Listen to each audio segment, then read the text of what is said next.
Relationship between the United States and Cuba. I sat down with Tomas Bilbao. He's the executive director of a nonprofit made up of business and community leaders of Cuban descent working on a free Cuba. I asked him how he sees things moving forward. Well, it's hard to, at this point, determine exactly where we're headed. I think what's important is that we're breaking with the past, and that's a 54-year failed policy of isolation that has failed to bring about any significant change and frankly has hurt the Cuban people. So the bold steps that President Obama took yesterday, I think, put us on an optimistic course towards more engagement, but more importantly, more engagement with the Cuban people.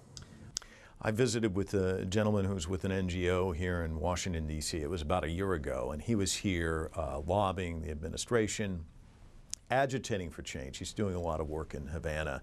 And he said to me at the time, he said, none of this makes sense. If you look at the Soviet Union, the collapse of the Soviet Union, there was a Cold War, there's engagement with Russia. The United States is at war with Vietnam, that goes away, there's engagement with Vietnam. Why Cuba? And I put that question to you as well. I mean, it seems, you said it's a failed policy. It was one that administration, Republican, Democrat, they all adhered to up until yesterday. Yeah, it's still hard to understand perhaps why many of the Cuban American elected officials still hold the positions that they do. Because polling has shown that overwhelmingly the majority of the Cuban American community in South Florida supports greater engagement.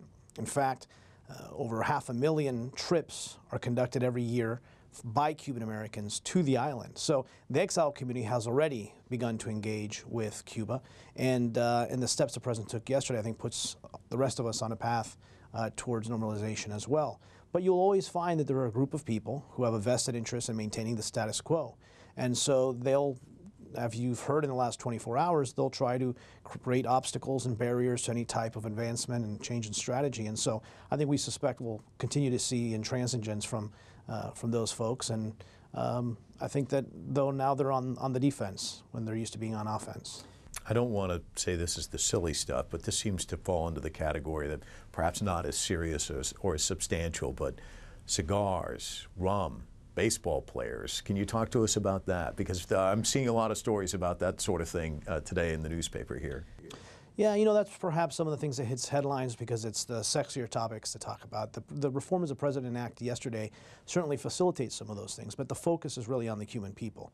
When the president authorizes, for example, the importation of Cuban goods up to $400, and that's $100 of cigars and alcohol for those of you interested in those kind of things, it's really destined to engage with Cuba's independent entrepreneurs so that Americans can go to Cuba, they can purchase goods or services from small entrepreneurs in Cuba, whether you stay at a casa particular, which is a room that someone rents from their home, whether it's buying